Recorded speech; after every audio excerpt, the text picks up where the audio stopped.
Both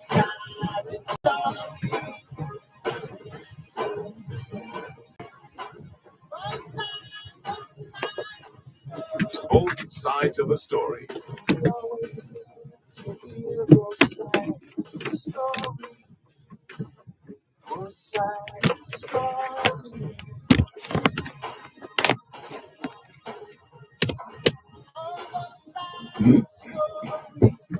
Both sides of a story.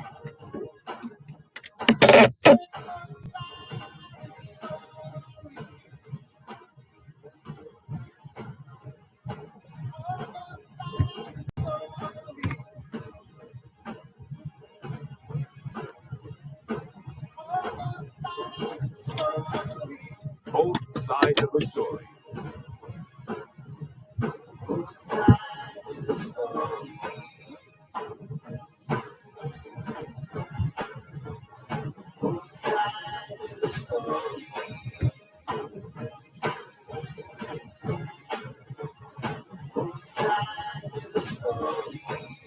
Both sides of a story.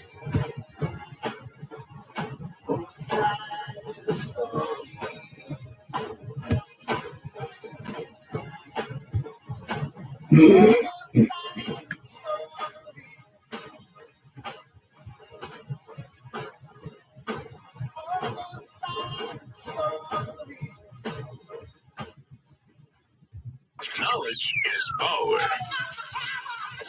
Class is in session. Hour 106.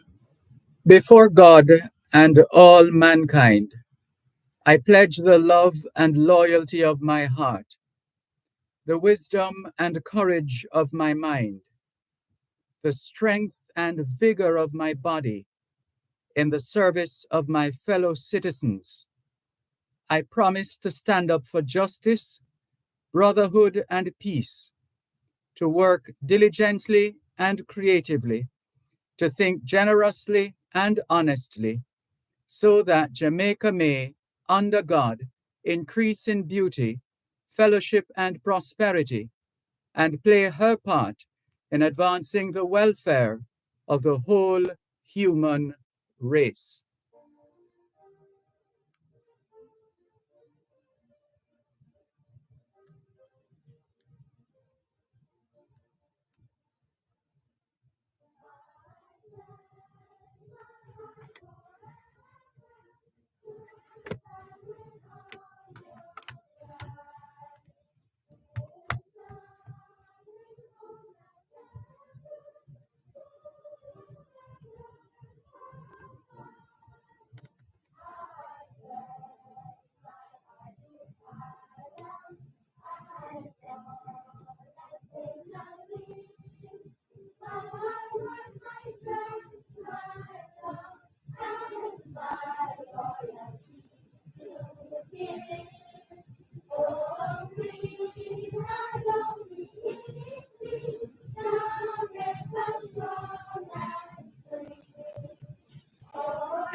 It is Thursday, the 17th of October, 2024, and we greet you well, wherever in the world you are listening to us right now.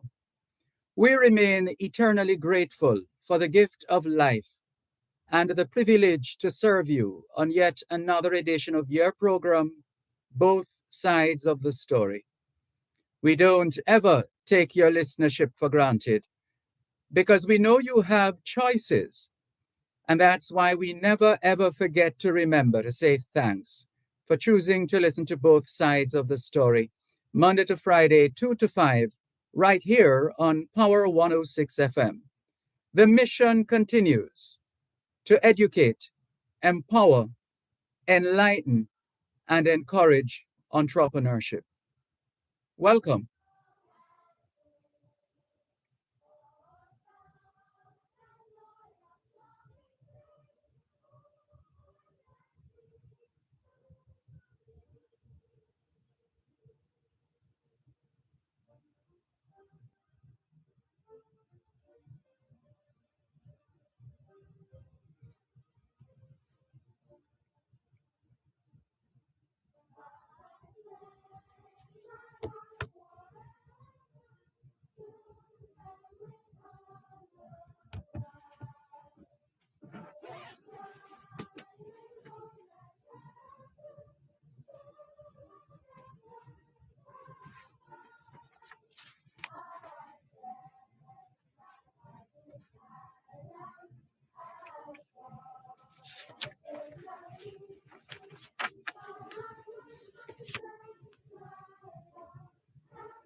We never get tired of listening to that particular recording.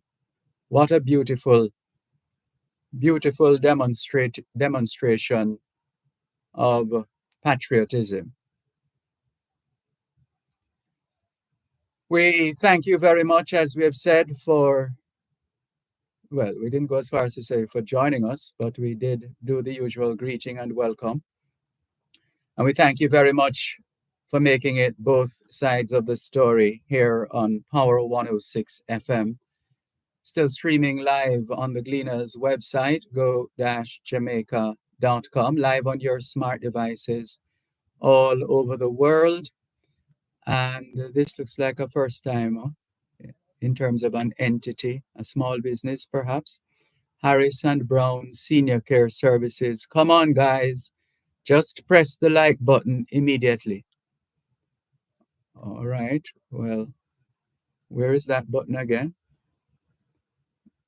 That's the thumbs up. Is it? I think it is. Well, you're getting a live thumbs up.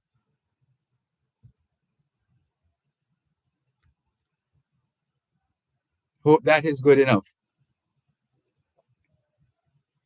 Thank you. Thank you very much for making it both sides of the story here on Power 106 FM. We have the break coming up. There's something I want to share with you.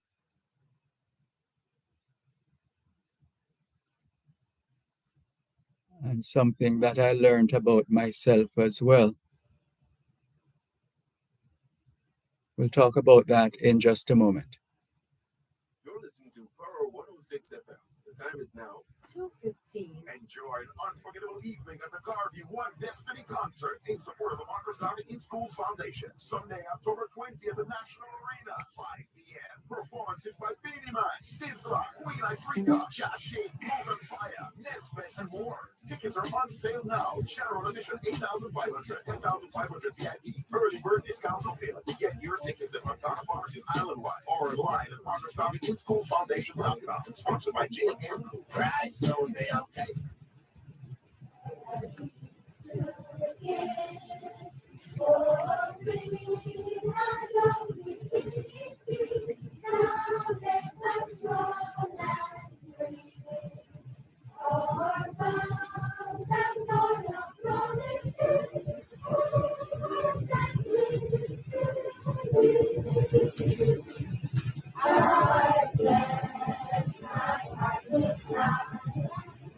So, generally speaking, I don't mind writing, but I enjoy typing because the speed I'm able to go at. But to sit down and write a speech can be very taxing for me mentally because there are just so many variables to pay attention to and to take into account. And so there are times when I actually just resist certain requests, because of sometimes that gets in the way. And when I eventually started to write one of 3 speeches back to back, that was when it's almost like something was being revealed to you, and you seemingly surprise yourself. So it was actually 4. So the one that I took out this afternoon to take a look at it has as its heading, and it's in keeping with the national. Which year was this again? This is about 2 years. Is it 2 or 1? But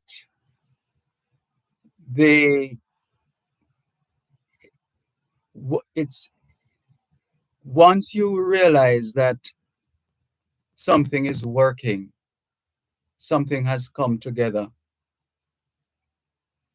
to transform a particular moment, series, etc. And then you feel a different energy. And those are the moments you really should just keep working and just keep pushing and keep writing and keep reading, because all of that is being revealed to us. So I was asked to one of these speeches, as I said, I don't think I gave you the full story, but one of the speeches speaks about reigniting a nation for greatness, and this was the national theme. Was it 2 years ago? Well, whenever it was. So, if you don't mind, in the spirit of Heritage Month and Heritage Week, I wrote this speech and presented it to the students at our alma mater. Greetings and salutations. It's that time of the year when we once again celebrate our history, our heroes, and our heritage. But the question arises, are we just going through the motions? Or do we really genuinely understand and appreciate what it means as a culture? And we're not limiting the word culture to song and dance, because culture is more than that. It is a way of life. It is a most appropriate time for us to check ourselves as human beings, as Jamaicans, and as members of the respective families, organizations, communities, etc. How have we been carrying on the legacy that we've been gifted? As individuals, our parents have passed on to us their genes, their physical and mental characteristics.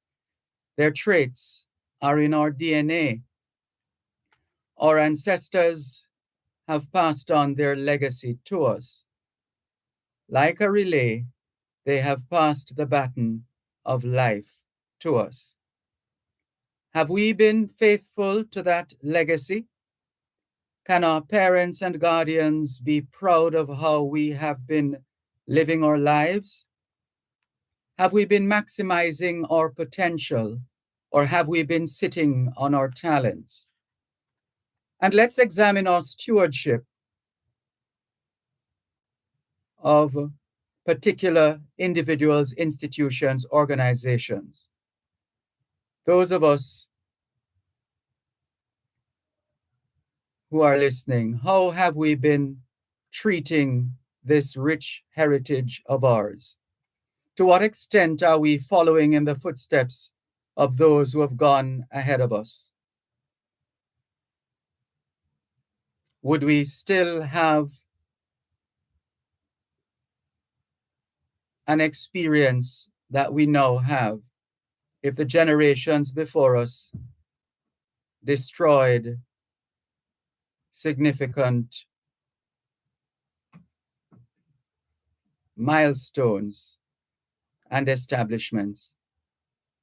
Is our attitude towards the physical structure and culture of our homes, our communities? Have we been involved in defacing or destroying property? Or have we been playing our part in helping to secure the legacy? What have we been doing with the lessons we have been learning?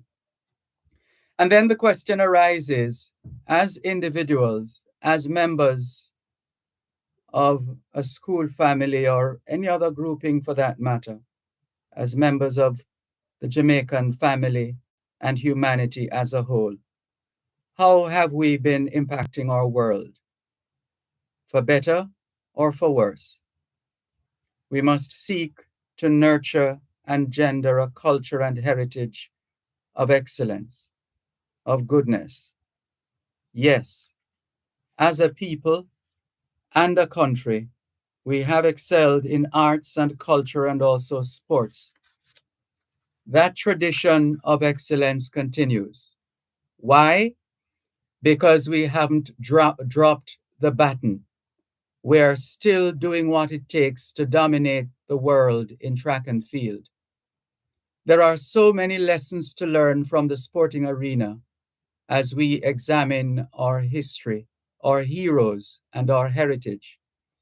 To this day, the world is still asking, how is it or why is it Jamaicans run so fast? In the book, Jamaican Gold, Jamaican Sprinters by Rachel Irving and Vilma Charlton, reference is made to a collaborative study to examine the role of genetics, environment, and physical education and training in Jamaica's success. Initial results from work done over a 2-year period suggests a genetic predisposition in Jamaicans.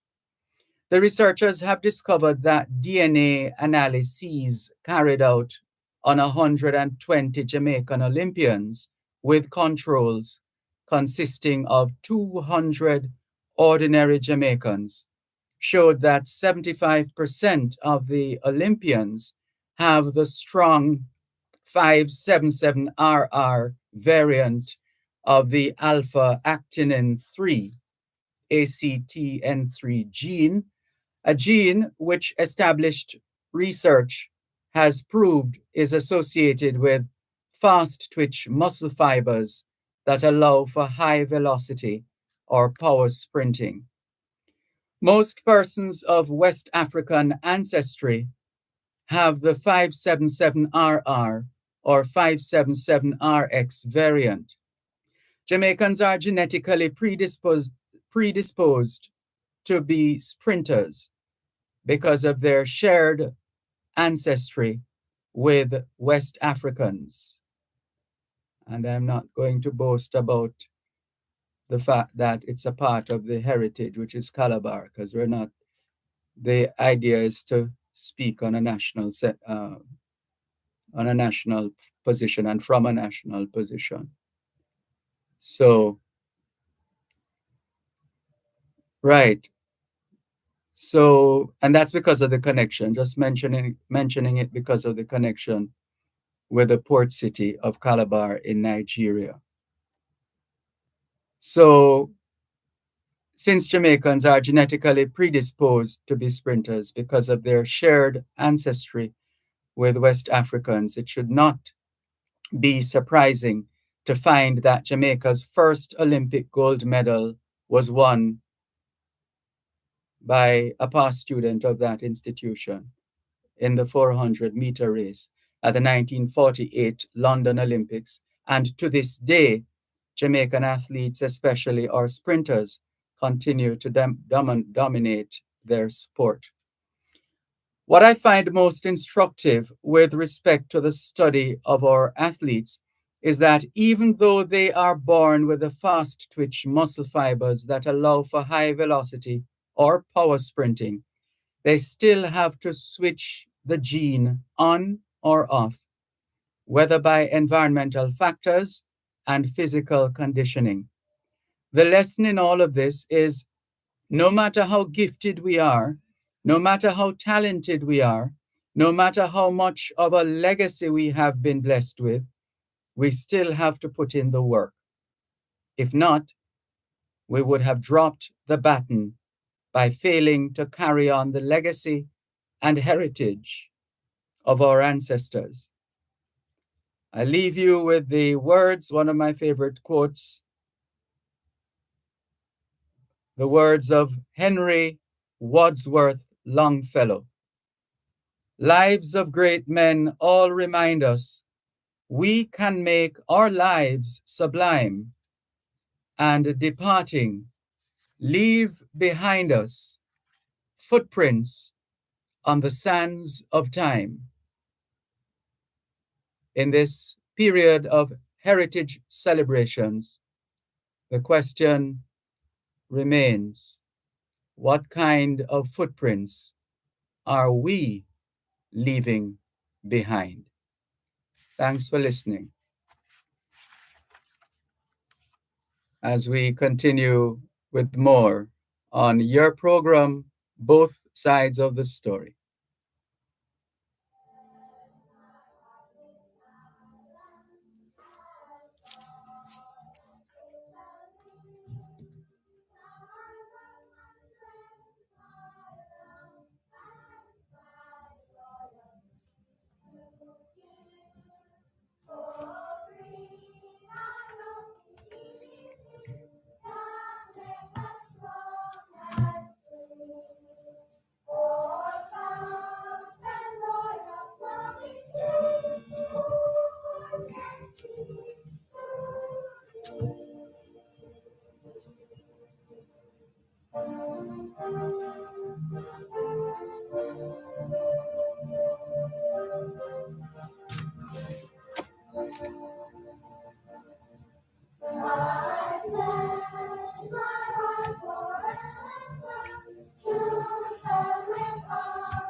listening to Power 106 FM. The time is now 2:30. Max Bertie, I owe your pepper and tomato feel a shine so like Morning Star.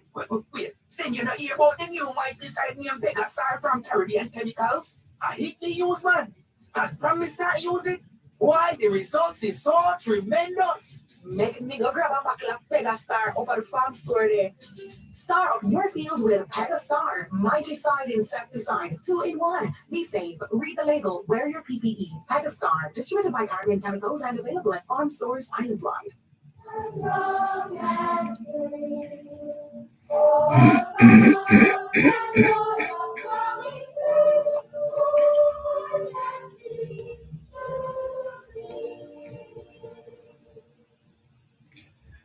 Let's continue. Now we need to. Okay, let's continue. Let's pick up where we left off. So, good afternoon to Audrey Smith, who is tuned in from Southampton in England. Mike Montgomery says, good afternoon, teacher, to you and Power 106 family. I'm here home watching you live on Facebook. Keep up the good work. Thank you. You're very kind. Paul Miles of the eponymous Paul Miles Foundation is also in touch with us. Good afternoon, Paul Miles. No longer scarce. Faye Weller says, good afternoon, Mr. Dervan and faithful listeners. I'm here listening Power 106 on my radio, she says. Valerie Weller Peck says, good afternoon to everyone. Good afternoon, Valerie Weller Peck, I should have said. Velta Wilson says, good afternoon, Mr. Malcolm and listeners. Good afternoon, Velta Wilson. Shirley Spencer is also on board. She says, a blessed and peaceful afternoon to you, and the same to you. Thank you very much for your continuing listenership and support here on both sides of the story, Power 106 FM. And we're still taking your calls, 876-922-4112-5. 876-922-4112-5. And the text line, same as the WhatsApp number, 876-365-3346. Here is Steve McDonald, somewhere in Canada. Hello, good afternoon to you, Mr. McDonald. Good afternoon, Sir Dervan. How are you doing today? I am fine, thanks. And you? I'm good. I saw that you were close to my area yesterday in Westmoreland, close to Westmoreland. It's the bordering parish of St. James. Or wasn't like that? Is it bordering? No, it doesn't border Westmoreland, come to think of it. But anyway. Well, you tried. Close nonetheless. Yes. I'm going to eventually get there. First off, let me say good afternoon to your listeners. Let me say good afternoon to the wonderful people of Westmoreland and to my family and friends, the wonderful people of Lennox Goods in Darlaston, and to my Manners family. Now, speaking of the bordering parish to St. James is Hannibal. And I watched with delight, if I can put it that way, how the Hanovian, is it Hanovian they're called, or is it, what are they referred to? People from Hannibal? I guess you could say Hanoverians. Hanoverians, there you go. I don't want to get it wrong because my wife is also from the parish of Hannibal. The Hanoverians. Yes. And the Russian. The man from Russia is on full display in the Parliamentary grill or the Parliamentary Committee. Justice Seymour Panton. And is it Curly Ambrose, the cricketer? He's a batsman, right? No, poor Kirtland batting. A fast Okay, he's a bowler. bowler, Yes. fast bowler. Mhm. And who's the best batsman? Batsman. Is it that gentleman from Trinidad and Tobago. that small Caribbean island? Mm. What's his name again? Brian Charles Lara. Yeah, man. And as the Curtly Ambrose, they lined up and they bowled with all their mics. Justice Seymour Panton, like Curtly, what's his name again? Lara. Just hit them for 6. Man, it was that David and Goliath moment. David being Justice Seymour Panton. Yeah. The country, I was you have to know what you're doing when you look to take on certain individuals. Yes, but man. they can, because they have that level of acuity. Yes. Mm-hmm. And the fact that he came so close, he's so close to Westmoreland. The fact that he got even more of it because he's so close to Westmoreland. But man, I appreciated the moment that it was. And one of the reasons why too, and it is because of the attacks, the continuous attacks. And I may have spoke to it on your program over time, but I think is this Mrs. Monroe Ellis, the Auditor General? Is that her? Pamela Monroe Ellis, yes. Yes. How they attacked her over the years, and the continuous attacks on the integrity and the people of the Integrity Commission. Like, I was like, what? And then people in Jamaica too. Why them not behave like they're lesser up, and the parliamentarians? But the goodly Justice Panton said, it's all right, long run and short catch. And with his wit, when they bowl their ball like Brian Lara, he hit them for 6. And the referee said, if the umpire said if there was a 12, I would declare them as a 12 too. But unfortunately, the cricket rules don't allow for 12s. It's what I appreciated, and I commend the Integrity Commission as to how they stood up. But I think what happened there revealed a certain level, certain flaws with our legislators.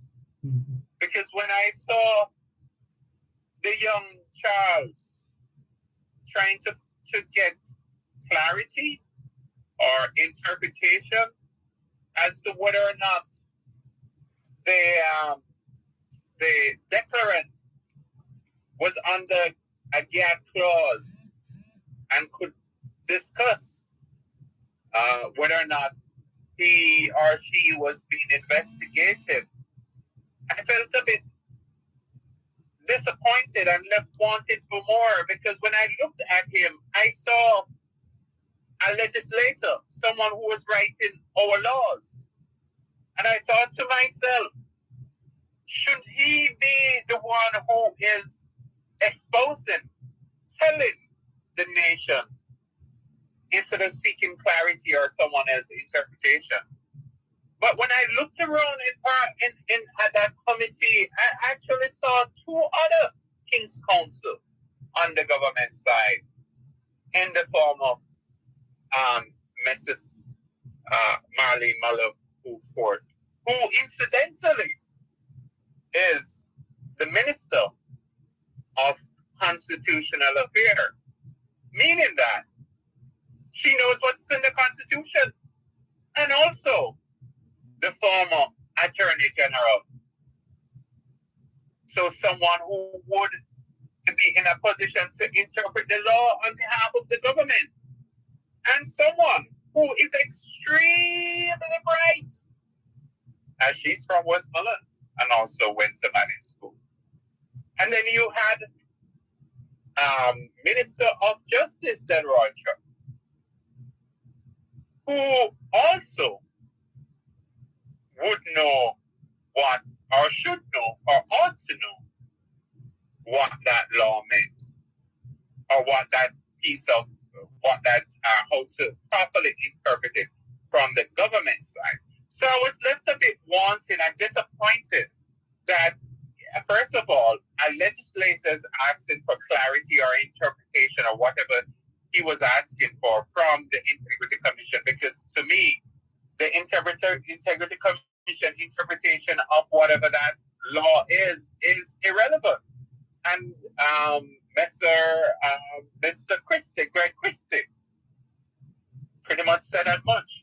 That he is the government administrator. And he is the one who's writing, he being Charles Jr. is writing these laws and will be better able to provide an interpretation of those laws.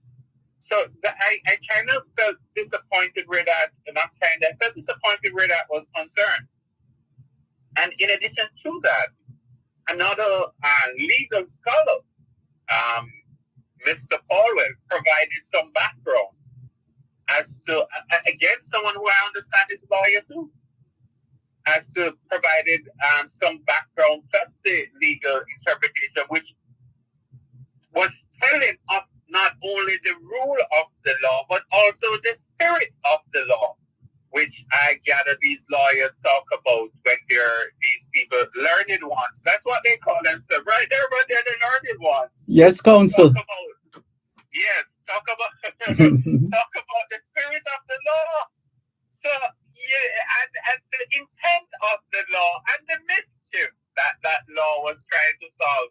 But Sir Charles Jr. said, no. I wanted to hear none of that.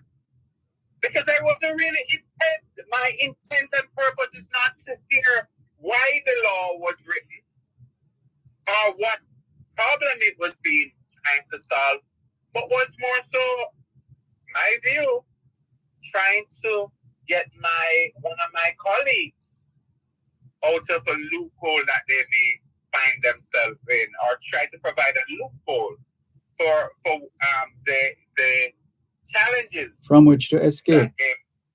Yes, sir. Thank you very much, my Calabar friend. So it is really interesting in terms of what was happening, but then it never finished. That's all.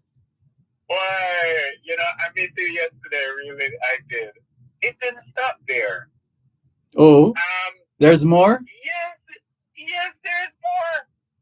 And which I was surprised that Sir Warmington wasn't at the committee, because he was one of he was someone who was always leading the pack of challenging the Integrity Commission. So I found it strange that he wasn't at the committee meeting to question the Integrity Commission, as he said he always wanted to. But then he rose in Parliament and started to question the Minister of Finance about the budgetary thing, claiming that they haven't passed the Auditor General budget thing wasn't in, and the Minister of Finance had to educate him.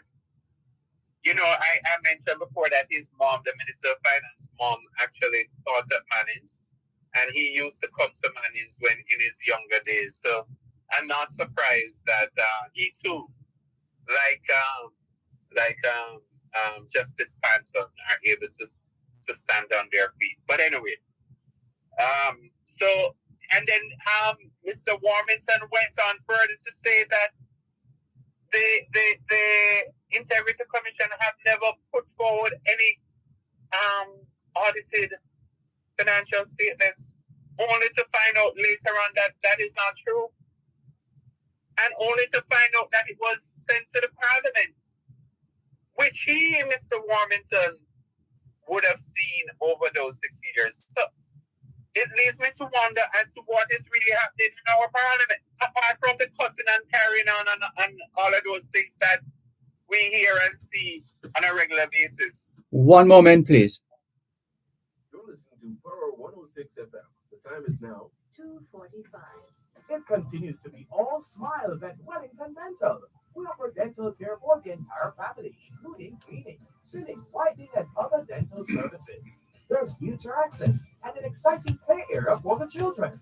Wellington Dental, 57 Wellington Street, Spanish Town. Telephone 876-984-5482 or 876-749-3515. Bingo, bingo, bingo! Our Jacqueline and Nespolas present a night called Big Money Bingo with Winston Casanova. With big cash prize of $100,000 and thousands of prizes to be won from our sponsors: Digital Security Limited, Carrot Joyce Pharmacy, Bright Diamond Funeral Services and Supplies, Vikings Furniture Depot, Affirm Ambulance Services, Ford Room Custom Furnishing, Carriage Funeral Home, House of Transportation, House Manufacturing, Naraj Confectionery, and Nugget J.A. Get your pre-sold tickets now at our Jacqueline Communications Group at 32 Lyndhurst Road and the Gleaner Company for only $1,500. Only $1,500. Tickets at the gate, $2,000. Get your tickets early. Big Money Bingo, Friday, October 25 at 7 North Street. You hear October 25, 7 North Street, starting at 7 p.m. with DJ Xavier. No buys, prizes, and surprises at Big Money Bingo. I pledge my heart with silence as God and it shall live. My worth, my strength, my love, that's my loyalty to give. For free, I know the evening that makes us strong and free.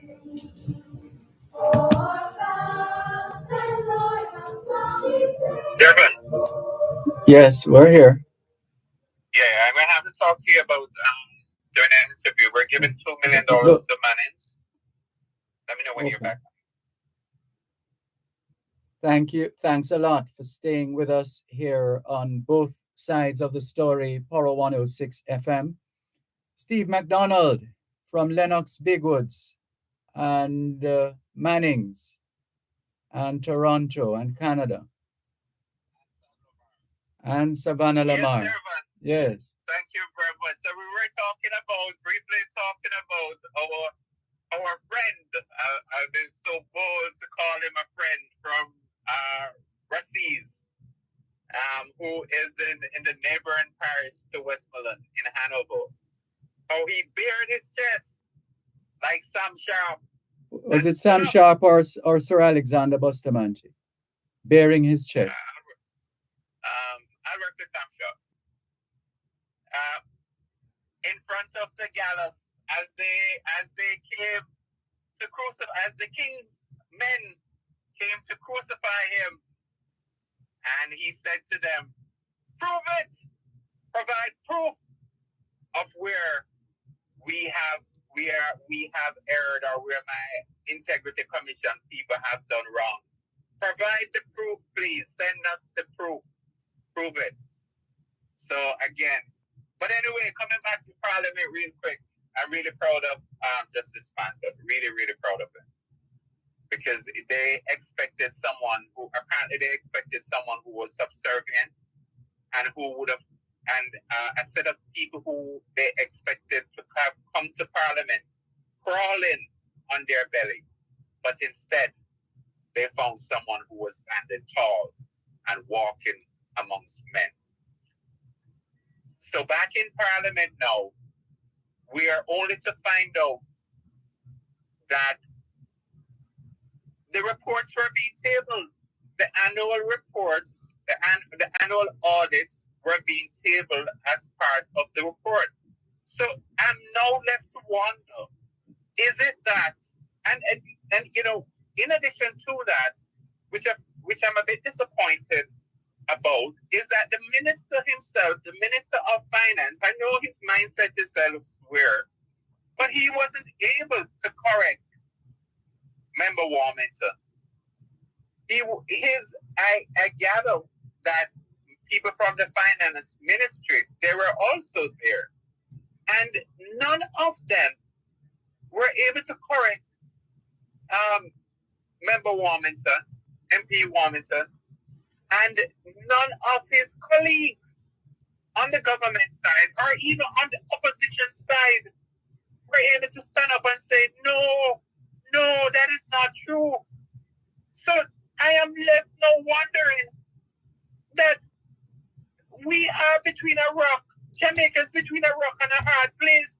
We are down the stream without a paddle, and we just increase the pay to these guys up to how much $1 million, and they're not even reading the very reports that they're receiving, and to consider that the IC is not even saying it's report about some redundant or some committee that is irrelevant.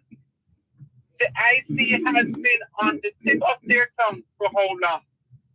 And they're not reading these. And, so in the thing that they pointed out, one of the purpose of the committee meeting was to go through the audited financial reports.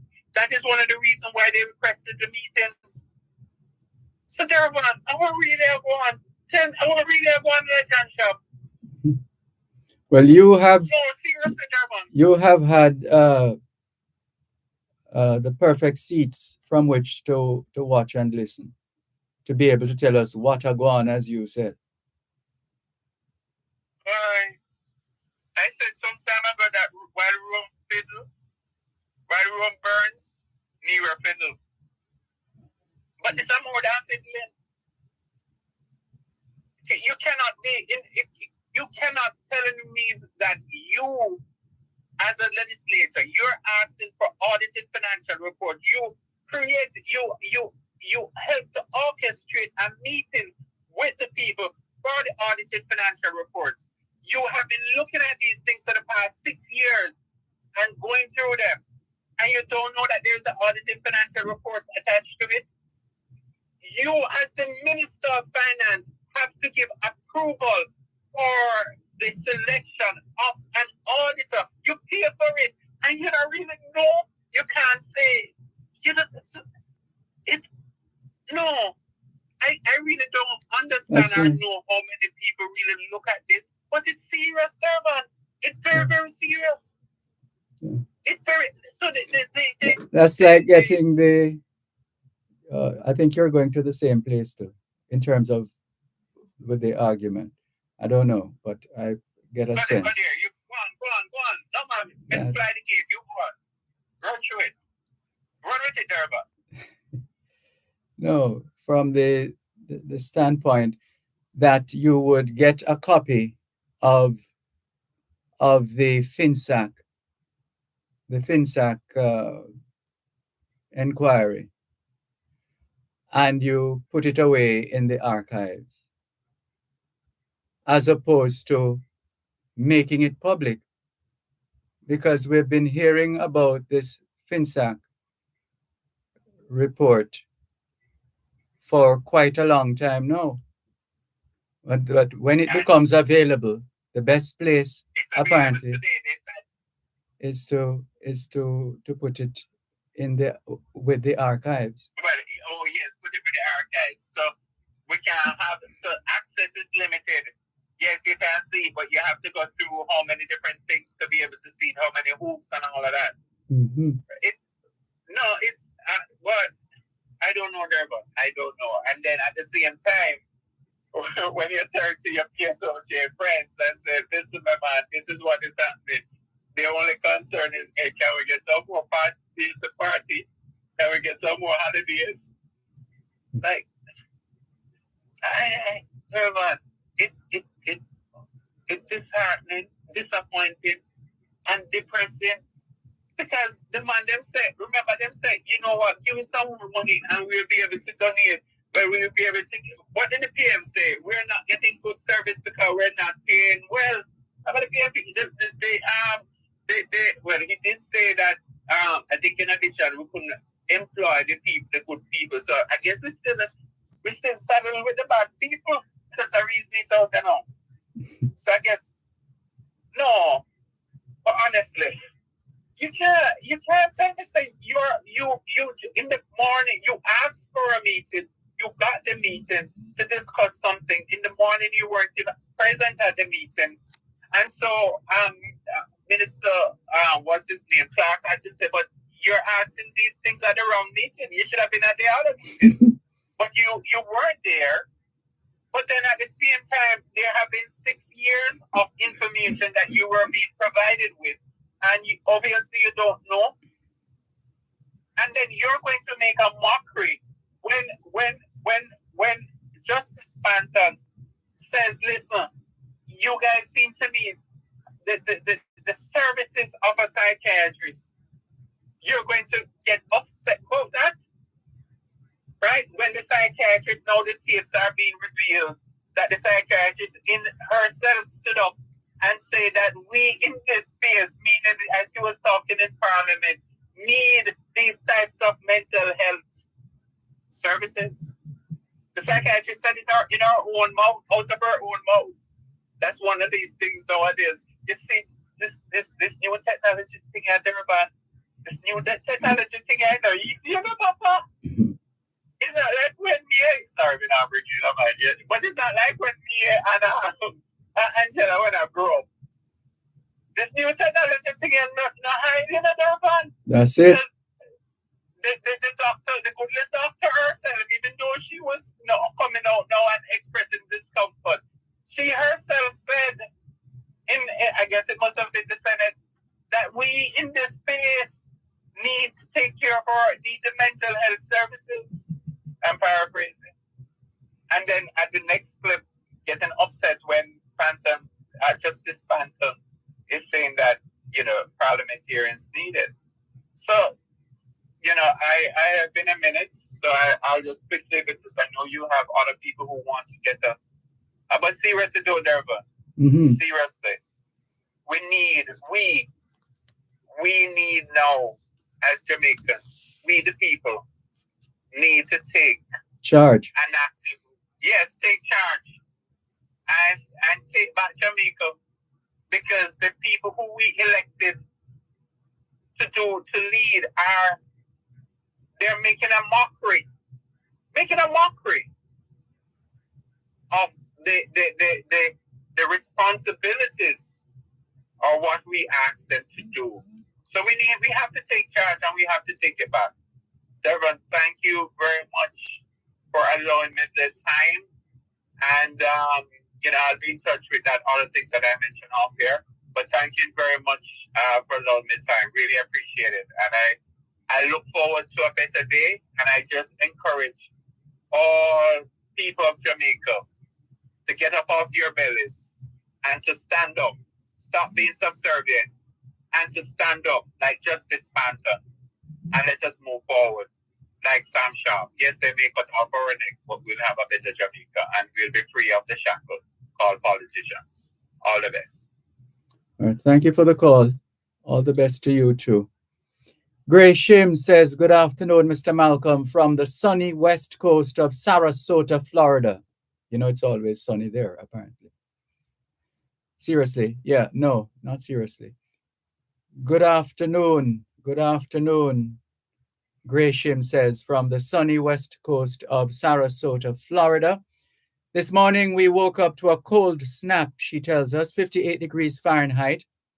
Welcome change from the heat and humidity from the storms. We continue to clear up and rebuild, and petrol supplies and grocery stores are now almost back to normal. People still suffering. Coastal homes and businesses completely wrecked and swept away. It will be years before this area recovers. Anyway, keep the faith, walk good. Same to you. Thank you for the call, Gresham. All the best. Let's take another call now here on both sides of the story, Power 106 FM after the break. Contractors developers and small builders. Contact Coast to Coast Group of Companies for high quality concrete products. The time by Coast to Coast Group of Companies is 3 o'clock. Tune in to Power 106 FM with the diaspora man himself, Dervan for the Jamaican diaspora live online, connecting with Jamaicans no matter where in the world you are, engaging dynamic conversations, celebrating and sharing in our rich culture, heritage, and hear the stories of Jamaicans making a positive impact wherever they reside. Let's unite and strengthen the bond of our homeland. Join us every Saturday from 6 to 9 a.m. for the Jamaica Diaspora Live Online with Dervan Malcolm, right here on Power 106 FM, the Power 106 FM app, One Spot Media, and go-jamaica.com. Don't miss out.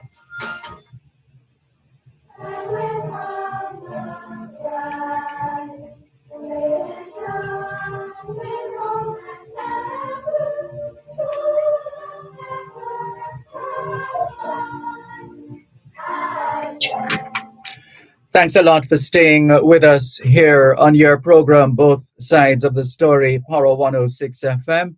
I'm Dervan Malcolm. Let's go to another call. Hello, good afternoon. Thanks for calling. Yes, sir, Malcolm, how are you doing?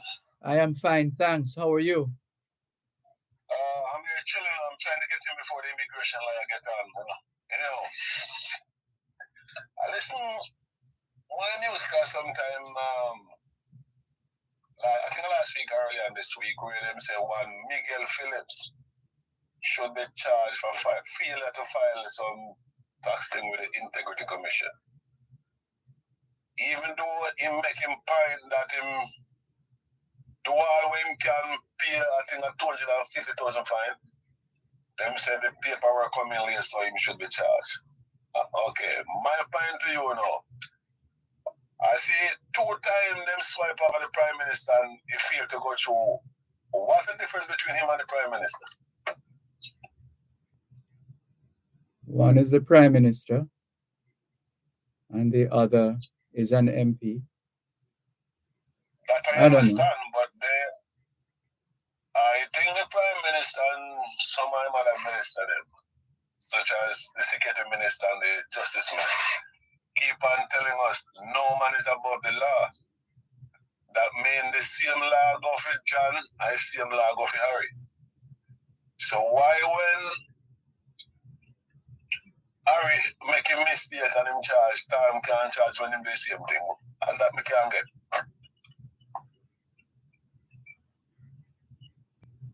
So how explain that to me?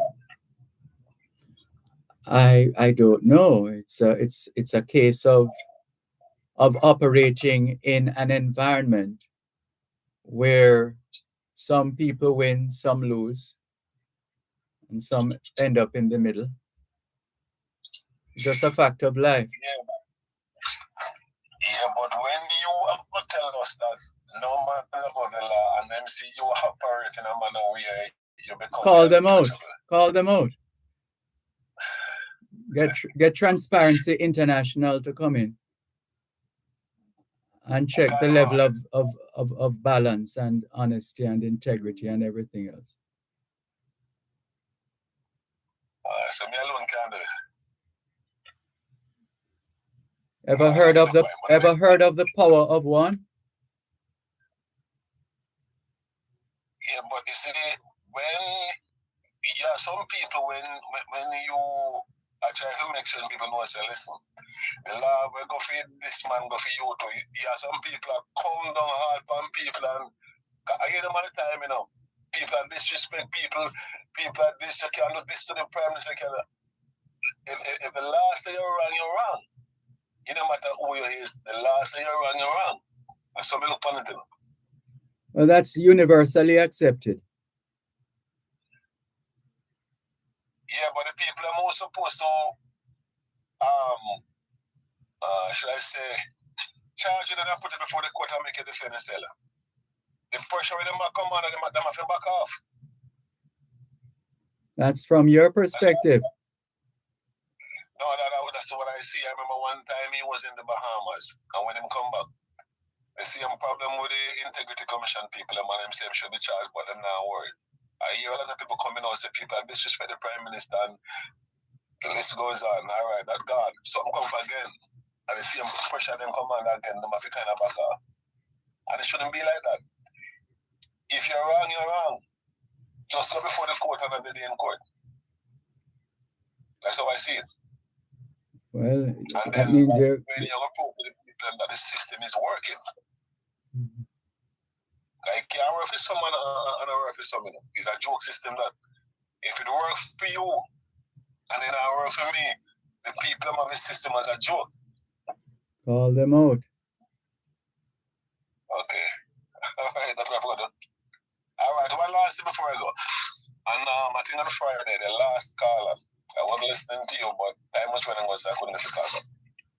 The last caller, one lady. But she was talking till I cut her off. No, I didn't cut off. I didn't cut off anybody, please. Okay, all right, sorry for that. She was making a point and she keep going on. But one of the things she don't understand, by the way, she's making about former President Donald Trump, which she don't understand.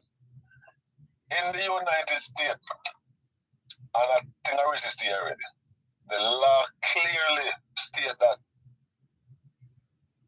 not just him, any president who run the United States, he have more power outside the United States than in the United States. He can say way more wants it, or anything to affect the people in the United States. Yeah, people hold him off and have to keep himself quiet. So I think that people out there running with a lot of misconceptions. So if him should get in, one way am I going to that's the way I say. Sorry. But that's not how it works. Yeah, people hold him off and have to know so it. You get me? Yeah. They have to abide by the laws of the nation, whether they like it or not. He was a point one time that I think even in Jamaica when supposed to where him say they were going to scrape up people and send them home. And I remember this guy in the retired now, Parliamentary, touched him on his shoulder and said, Mr. President, that's not how it works. And from that him back up. And from that's why I learned that them telling that if the president go outside the country, go war with any country and so on, the support is there. But anything for the people inside the country, you can't do as you ever like. You have people you have to listen to and follow. That's how it works, Mr. Malcolm. Yes. Anyhow, take it easy. I'll get ready to go to work.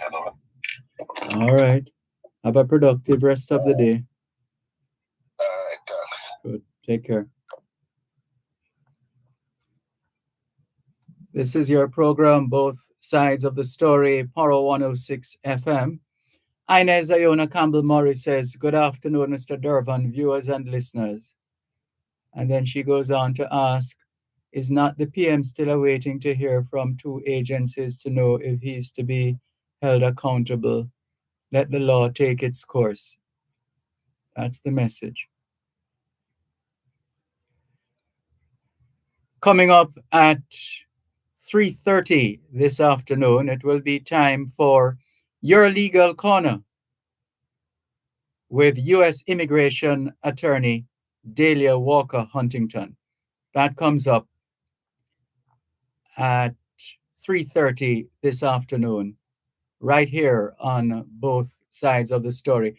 Any question at all that you have in relation to U.S. immigration matters, you can come to that particular feature, Your Legal Corner, with U.S. Immigration Attorney Dahlia Walker Huntington. So the regular lines, 876-922-4112-5. 876-922-4112-5. And the text line, same as the WhatsApp number, 876-365-3346. 876-365-3346. Let's see if we can clear some more messages here now. Here on Both Sides of the Story, Paro 106 FM. And Let's go to the phone lines. Hello, good afternoon. Thanks for calling. Good afternoon. You sound rather distant.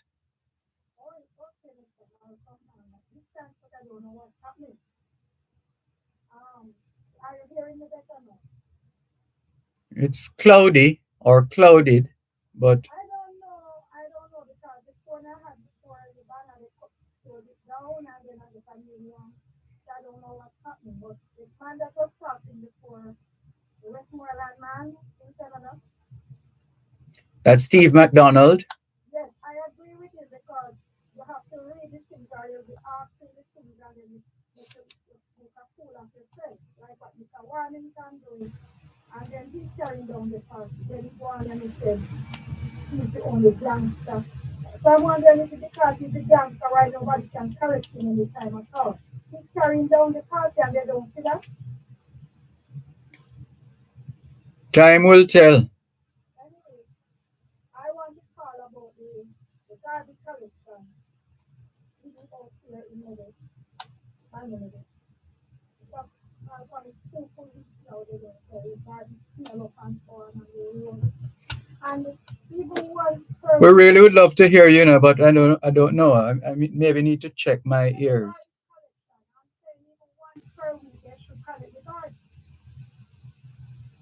Okay. Yes, because you can't have the garbage smelly on the place. And if they go on the main road and they collect, but what about the afterwards? People live on the afterwards paying taxes. So they need to collect the garbage, even one per week. You are right. You are correct. Yes, that's what I'm talking about. My son, take care now. Take care now.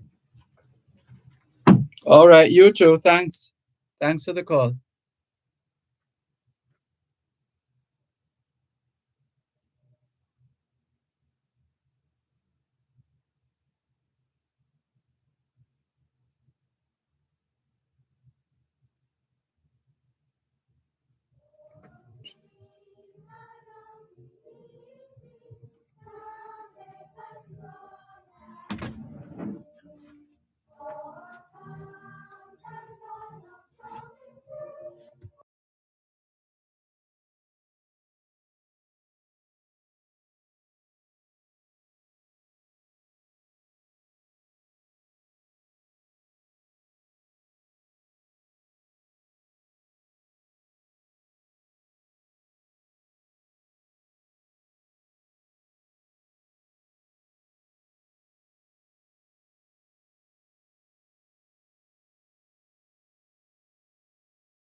I'm so how may I help? No, them birds are illegal gun, but we know what them knows, yeah.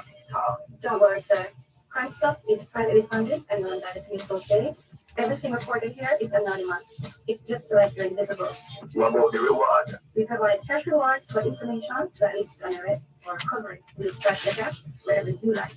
So nobody will ever find out. All right, me tell you. Make the call. Crime Stop 311. Solving crime pays. I guess my heart is not.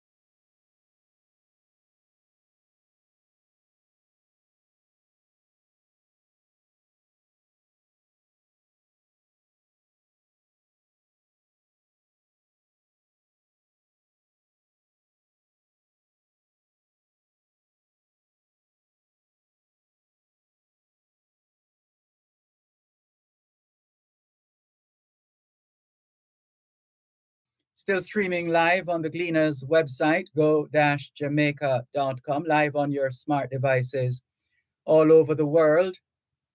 And let's see, we have a couple of links coming up here on both sides of the story.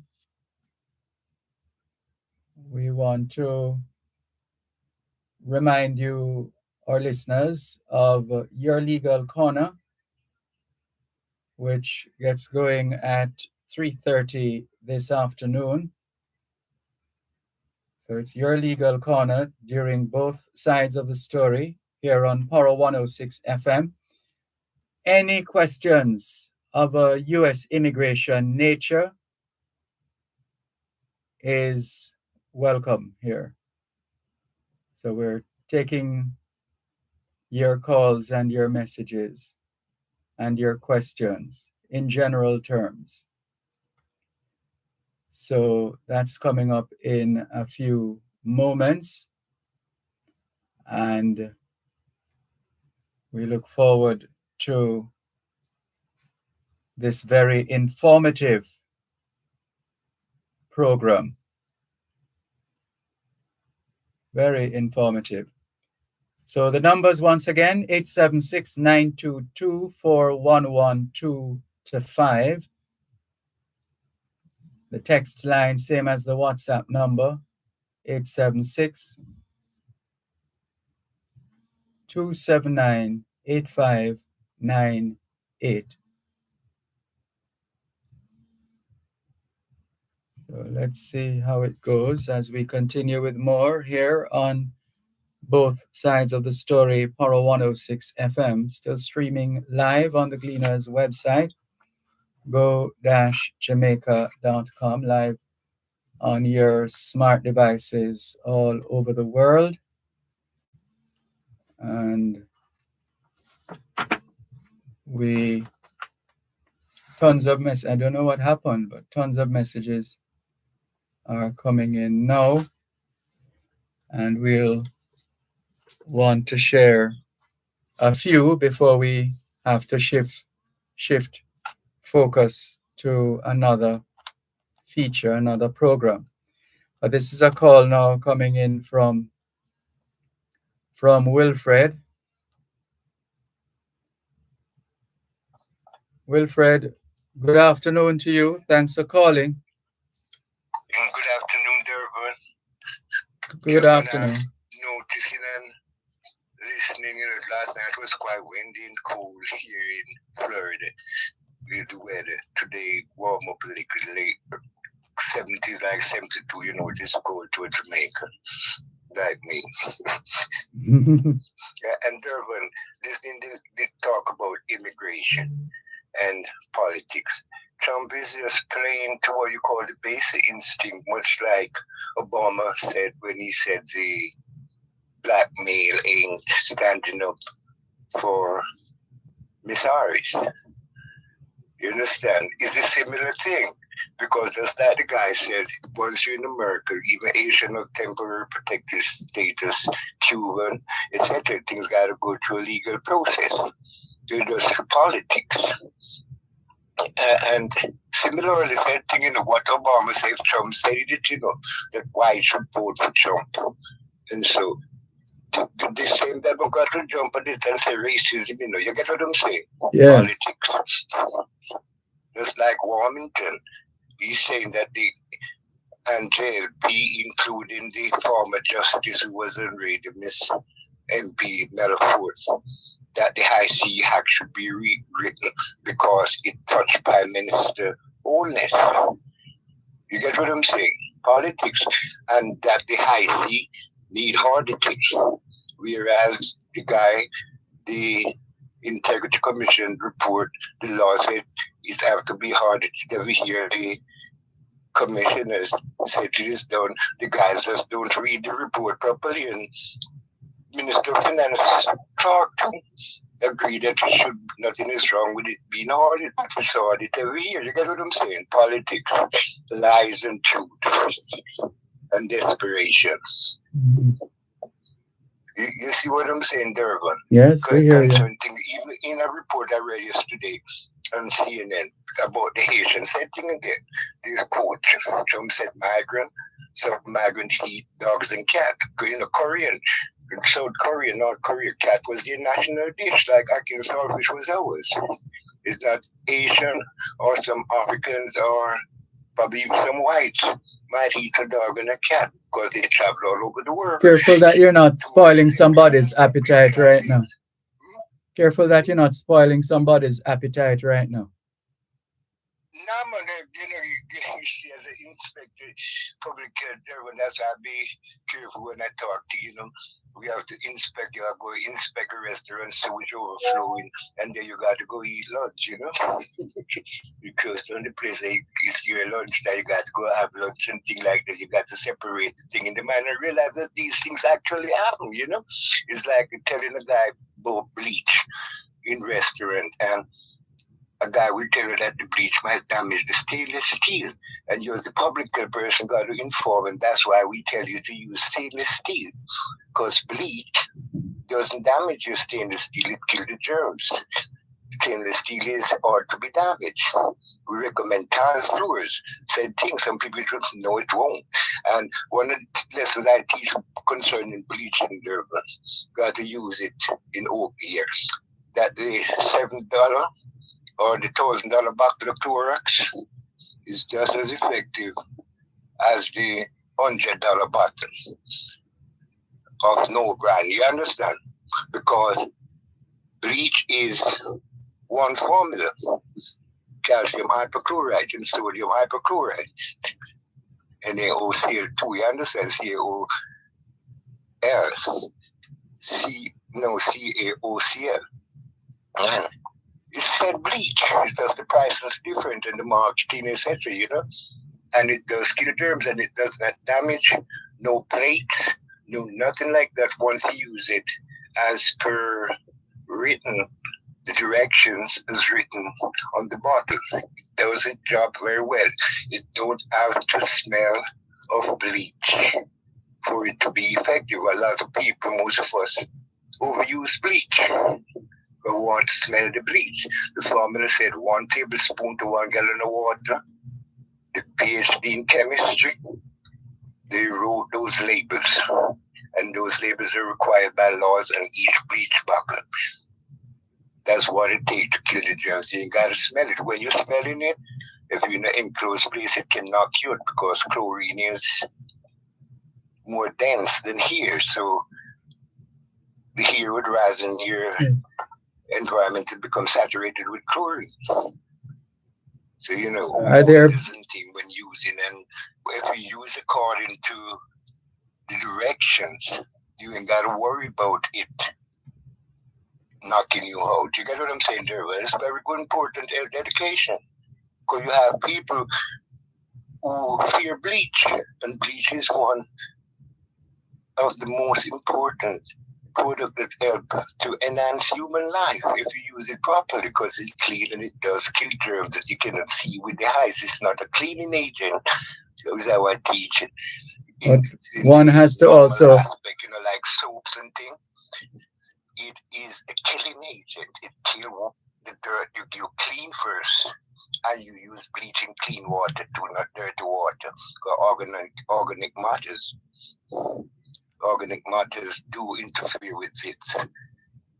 It's kill germs. Clean water, clean mop, a clean cloth, and you wipe the table and bleach, and germs dead. What you cannot see, remove dirt, etc. first, A clean mop, a clean big bucket of water, according to the direction or the PhD in chemist said to use the medicine, and you kill germs. And that's every day, and as in restaurants, as often as needed. Good advice. All right? Yeah, man. It is singing the song. Thank you for the call. On my soul, singing my song. Freedom and liberty. Have a blessed one. You too. Take care. This is your program, Both Sides of the Story, Power 106 FM. I'm Dervan Malcolm. And we are coming up to 3:30. when we will have Your Legal Corner, taking your U.S. immigration questions. And Your Legal Corner case study for today focuses on someone who has a U.S. crime conviction and wants to re-enter the USA. The numbers to call: 876-922-4112-5. That's 876-922-4112-5. The text line and the WhatsApp number are one and the same: 876-279-8598. 876-279-8598. And there's another number if you wish: 876-365-3346. 876-365-3346.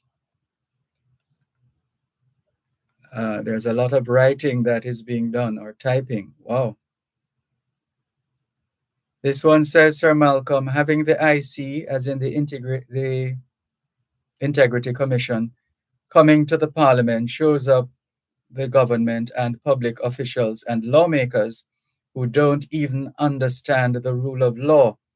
The government has to remember that they're dealing with professional lawyers and retired judges with years of experience. And even those in the report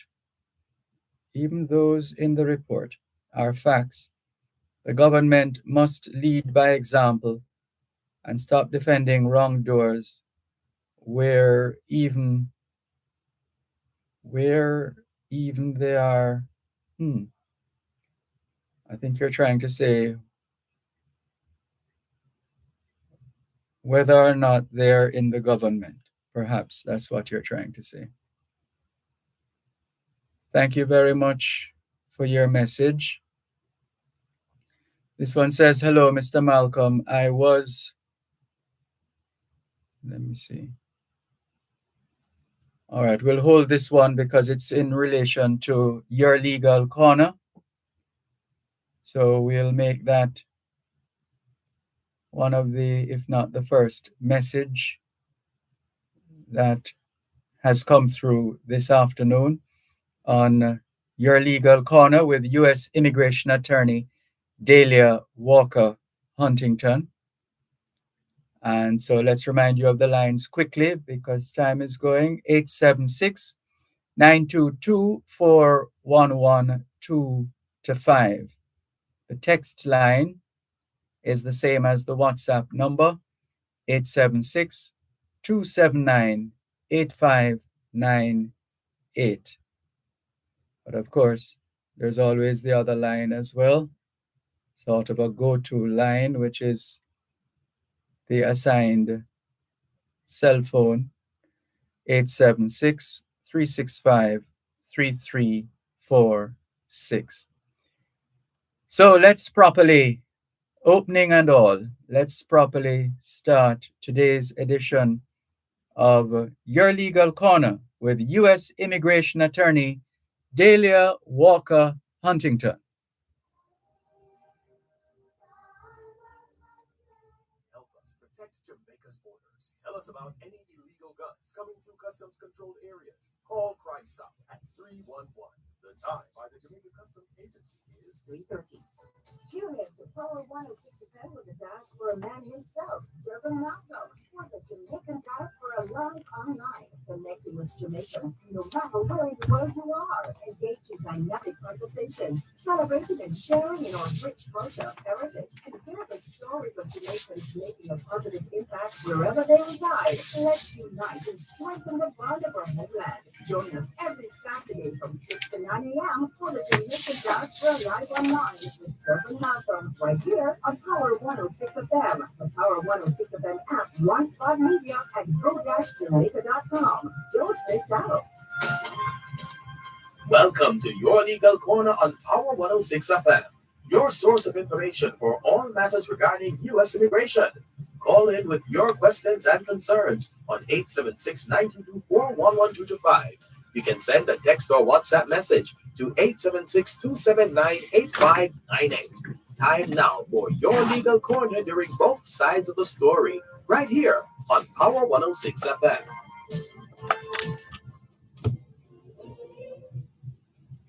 Well, good afternoon to Delia Walker Huntington. How are you? I'm doing well, Mr. Dervan. How are you today? Always happy to hear your voice. Oh, you're so good. You're so good for me. Thanks for that. I appreciate it. Happy to Yes, be with you and your listeners all over the world who listen to this program. yes. Thank you. Welcome. Thank you. All right. So there's a message here on WhatsApp saying, "Hello, Mr. Malcolm. I was in the USA as a green card holder. I came out. Oh, I came out. My foot got broken. What should I do? Ask the lawyer. Thank you." Oh, Doesn't mm, give a lot of information. We need to know really what's the question. Have they overstayed their time in Jamaica? Did they come out on their own? Was there an immigration case with them back in the States? I don't know. So they need to send, if they're listening, you need to be more detailed in your question because I really don't know what you asked. all right. So we put that one on pause until we get further and better particulars Yes. and hop on over to the Your Legal Corner case study for today, Miss Delia. Okay.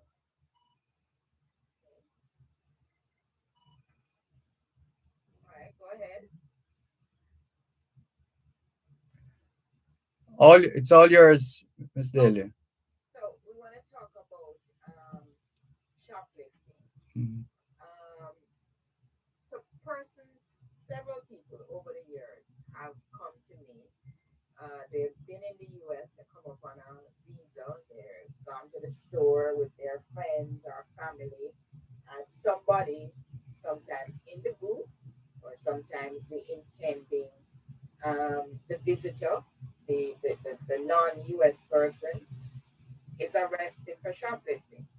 It's often not a lot of money, small amount of money, but nevertheless, in the stores in the U.S., they tend to prosecute shoplifters, particularly to send a message that you cannot come into XYZ store and remove merchandise um, discreetly. They usually have plainclothes detectives in the store acting as if they are shoppers when in fact they're watching what's going on. So some of us get caught up in this, we're arrested and we're charged with shoplifting. It is a misdemeanor, yes, um, but it is also a severe issue if you are not a green card holder or a citizen.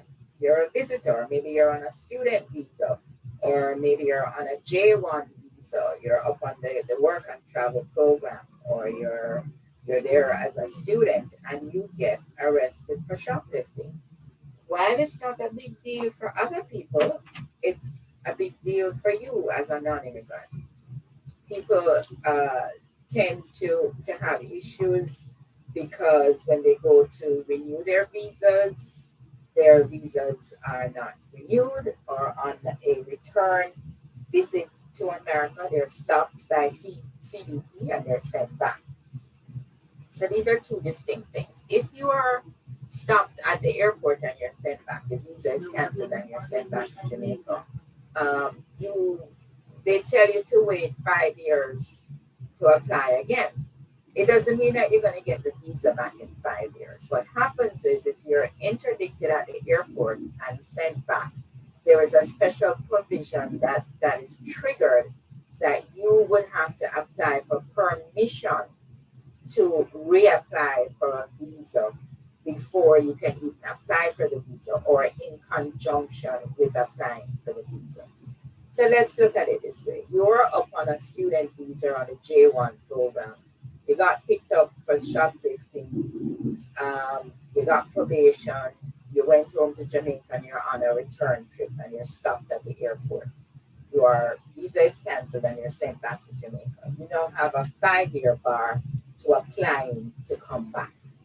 This applies even if, let's say, you got married to a green card holder or citizen and that person is applying for you to come back to the U.S. permanently.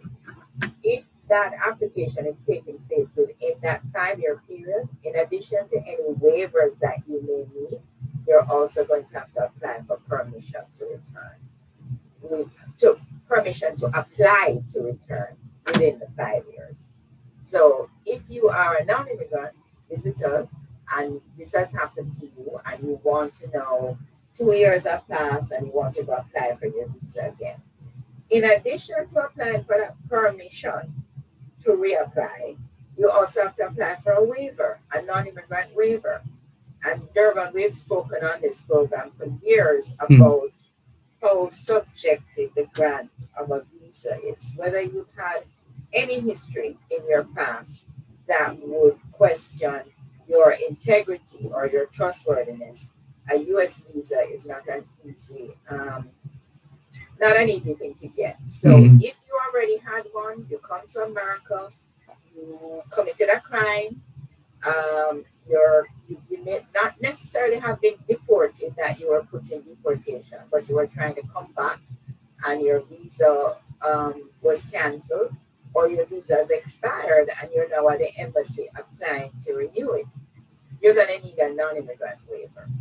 And a non-immigrant waiver is a very subjective request that you're asking the consular officer, to grant you a visa, even though you've had this issue of a shoplifting charge.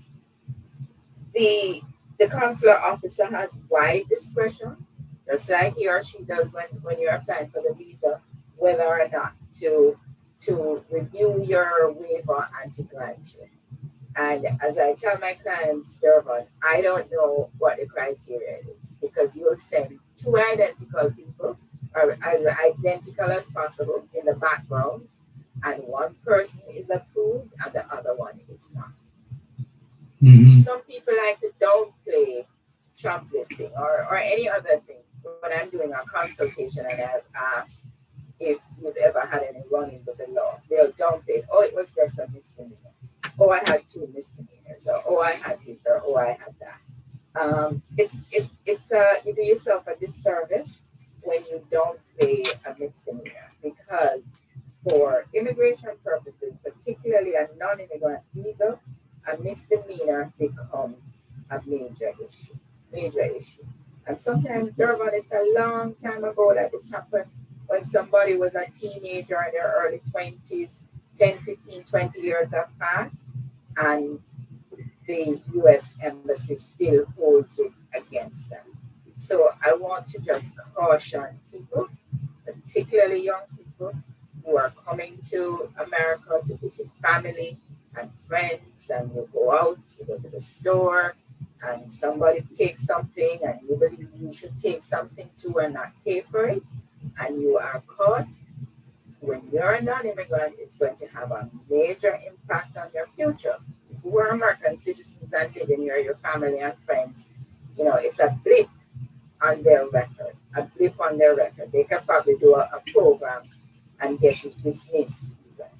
But for you who are a visitor or a student or a J1 or an H2B worker, you need to be careful, and you need to also just be honest in your dealings. If you can't afford something, wait until you can afford it. Don't go in the store and think you can put it in your bag and walk out the store with it. All right?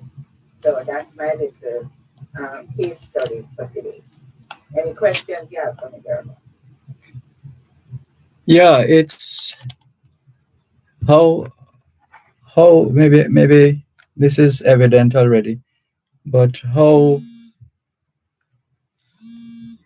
do they determine, what are the determinant factors for going one way or another in making a decision? Boy, Dervan, if I knew that, I would be quite a wealthy woman, living somewhere on the French Riviera on a yacht right. There is so it's so subjective. It's the same as when you're going for a visa. Yes. You have people who are married, they're working, they're in a job for a number of years, they're going to apply for a visa and they're denied. People who have children, they're going to apply for a visa and they're denied. And then you have somebody who's single and they're going to apply for a visa and they're denied.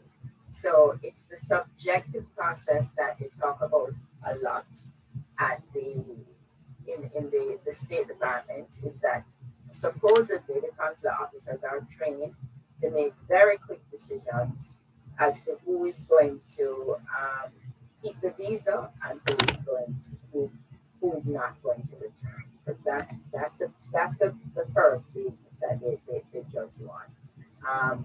Are you going to take this non-immigrant visa, go for the period of time we're allowing you, and come back? And it's subjective and it rolls over into the waiver. You know, I mean, I have the chocolate we've got waivers for and others we have not. We have, sorry, go ahead. No, I'm just saying it's really up to the consular officer.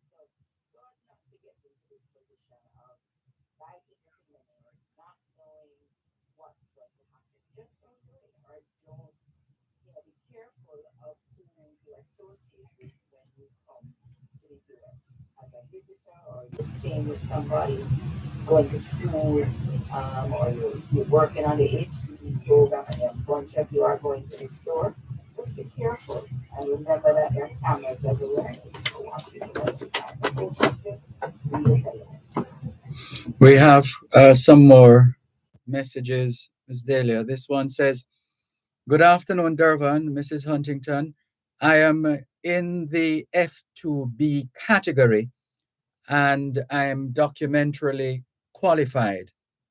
My priority date is October 2016. So I'm now waiting for it to become current. My concern is my passport expires September 2025. So what I would like to know is, if I renew my passport at this time, will I have to resubmit all the previous documents to the NVC or just an amended document?" No, you should not have to. What you should do is when it's time for the person to go into the embassy for the interview, if they renew the visa, to take the old, the passport, take the old and the new passport with them to the interview. So if they're in October 2016, F2B, they're actually on May of 2016 right now, and they were there last month. So, um, you know, your guess is as good as mine as to when they're going to get to October. It may take them a year to go to 6 months, or it may take 2 months. We don't know. Just have to keep checking the visa bulletin to see where we are. I don't know that they will renew the passport that early on, but I guess you can check with people as to how soon you can renew a passport. Okay. I think it's 6 months, but I'm not sure. So check with people because when you go in for the interview, they're gonna need a passport with at least 6 months availability on. All right, let's take a break and come back, Miss Delia. Thanks.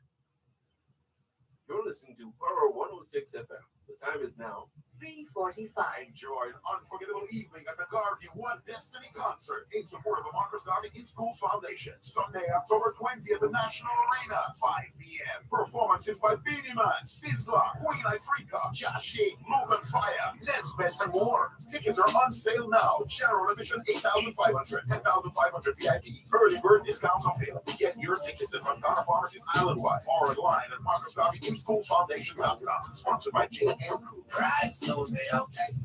Advertise in the Children's Zone, the publication that makes learning fun and impactful. With over 1 million readers monthly, the Children's Zone brings you unparalleled reach. Contact your Lena sales representative or call 876-932-6020 and ask about the special advertising packages now available for a limited time only. Access on-tap opportunities in the Children's Zone.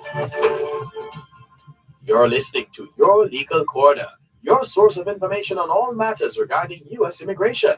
You can call in with your questions and concerns on 876-922-41125. You can send a text or WhatsApp message to 876-279-8598. Now, back to Your Legal Corner during both sides of the story on Power 106 FM.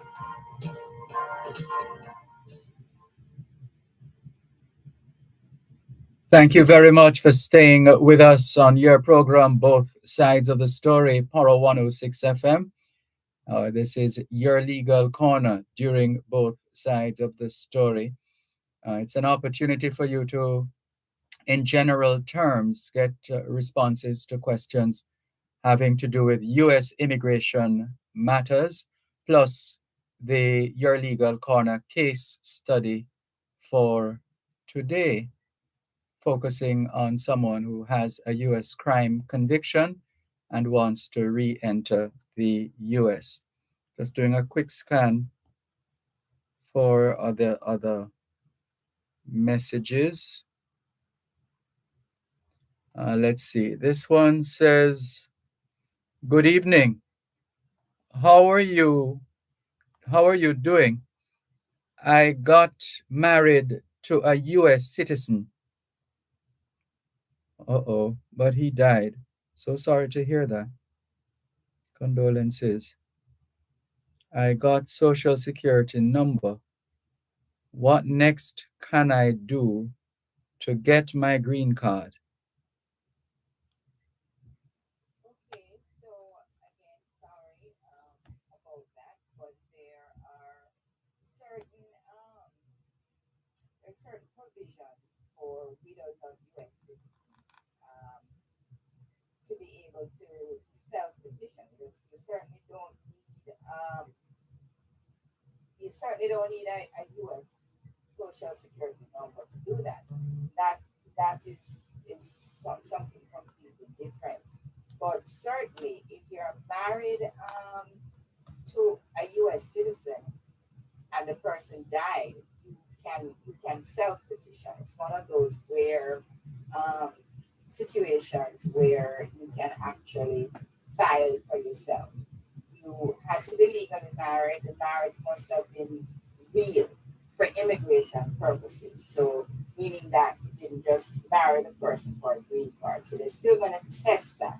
Because if the person was alive and filed for you, then part of the process would be to test if this is a real marriage and not one that was entered into only for immigration purposes. So you're going to have to prove the relationship, and of course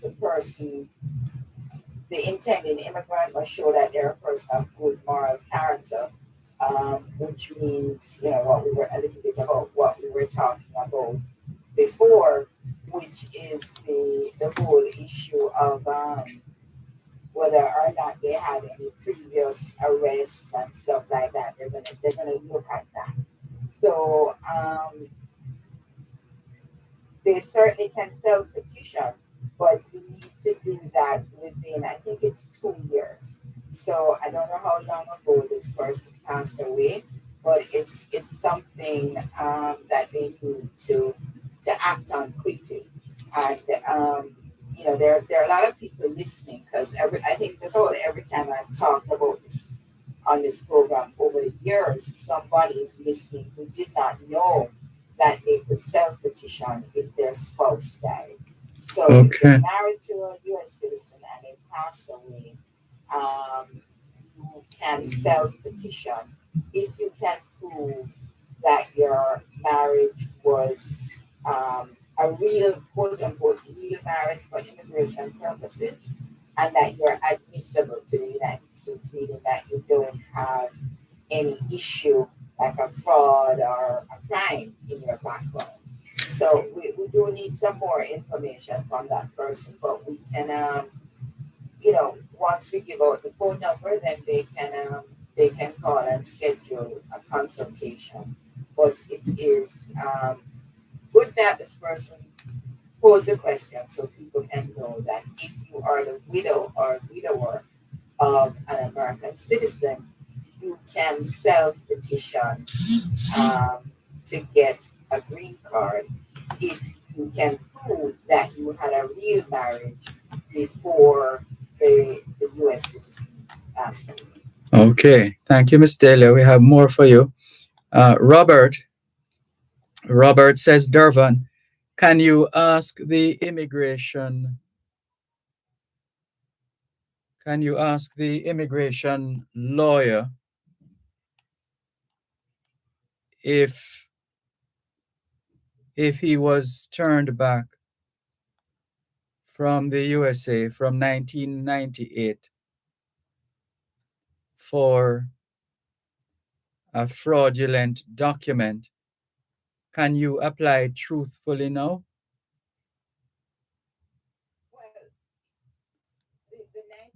Sorry, by the way, this is someone in or from Cayman, it says. Mhm. So 1998 fraud is never going away. That is always going to be on your record. So if you were applying for a non-immigrant visa and you committed fraud, you had some fraudulent document, and you were denied, you are still going to be denied if you walk into the embassy and apply for a visa. That person will also need a non-immigrant waiver. The same goes for if the person is being petitioned for permanent residency and they had a fraud that they committed in 1998. That immigration fraud is still going to pop up now in 2024, and they would need an immigrant waiver. And it's going to depend on who is filing for them, whether or not that person would qualify to even apply for a waiver. So again, some big life lessons coming out of today's show, Dervan.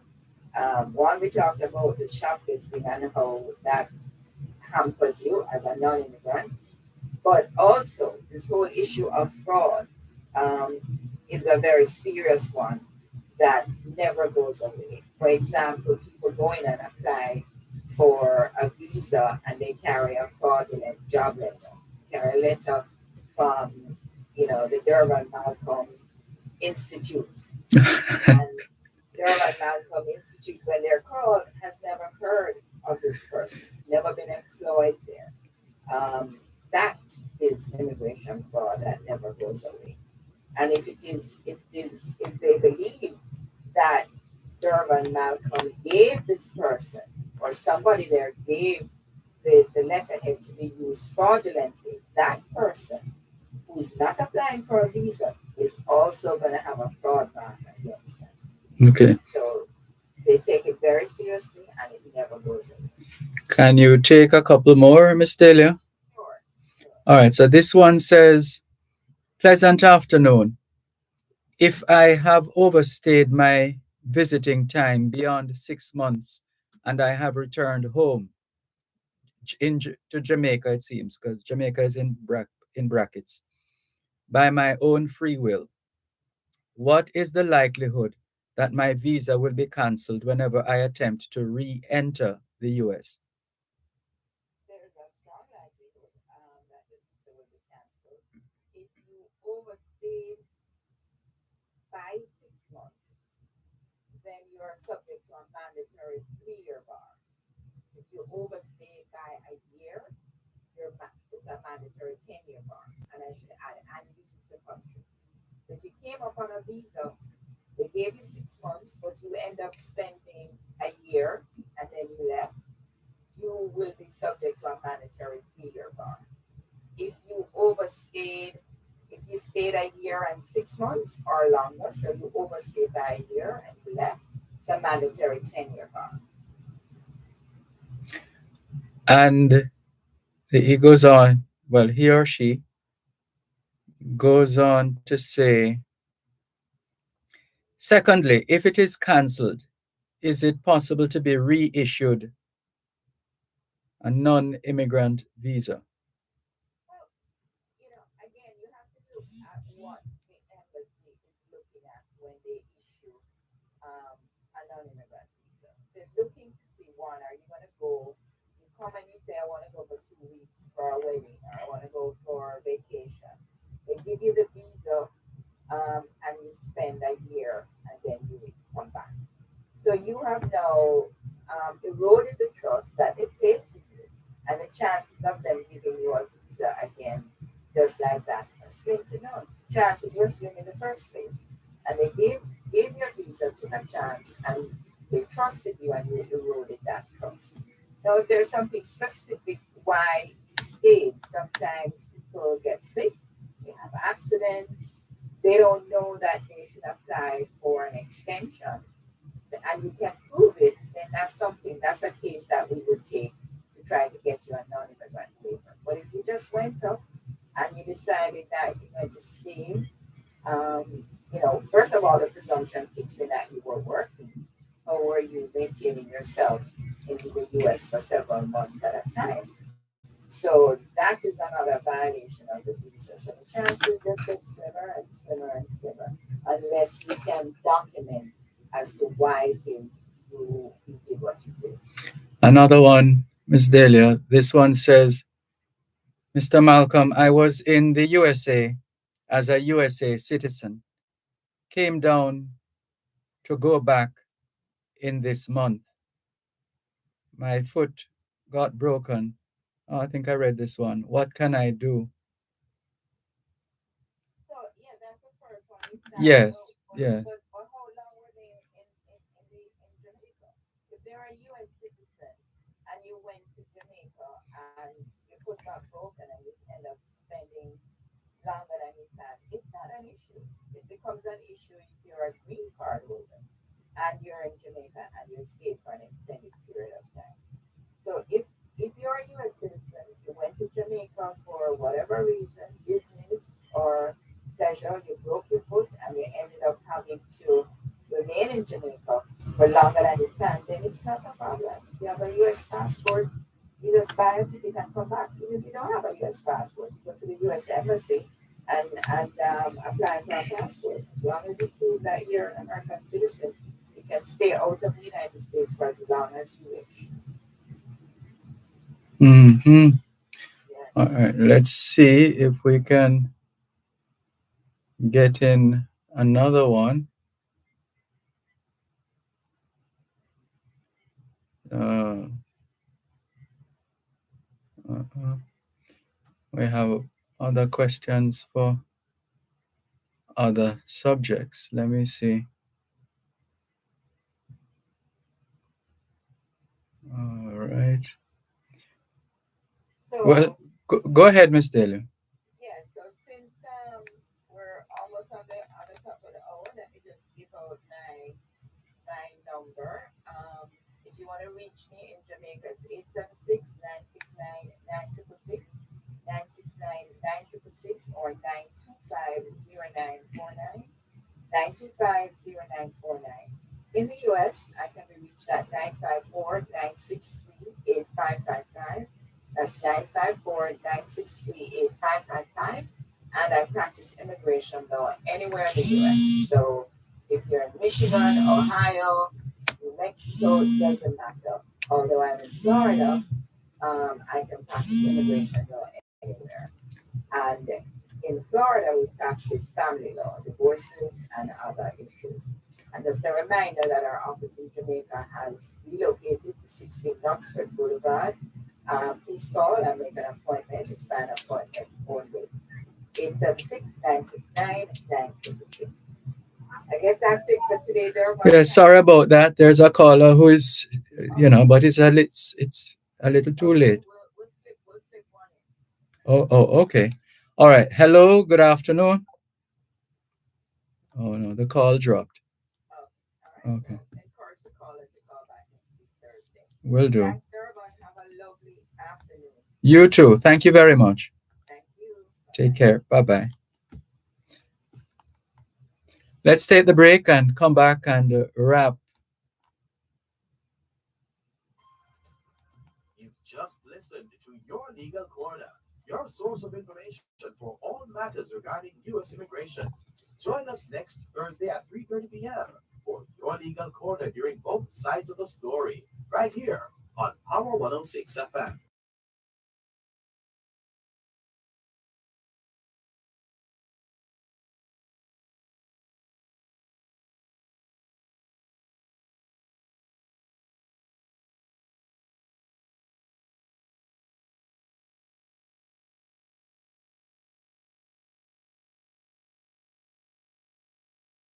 Back on recurring charges. Do you subscribe to services you never use? It's easy to forget about monthly subscriptions to streaming services and mobile apps that charge your bank account, even when you are not regularly using these services.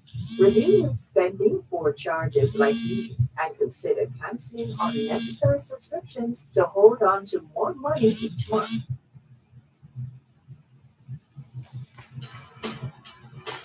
Join us weekdays from 6 to 8 p.m. for Power Play, our 106 FM's flagship program dedicated to the world of sports. Good evening and welcome to another edition of Power Play. My name is Cliff Williams. Power Play with Cliff Williams, focusing on everything sports in Jamaica and around the world. Make sure to tune in to Power Play, providing invigorating sports analysis and discussion. Weekdays from 6 to 8 p.m. on Power 106 FM and the Power 106 FM app. Power 106 FM, the digital sound, and now reaching you in more ways.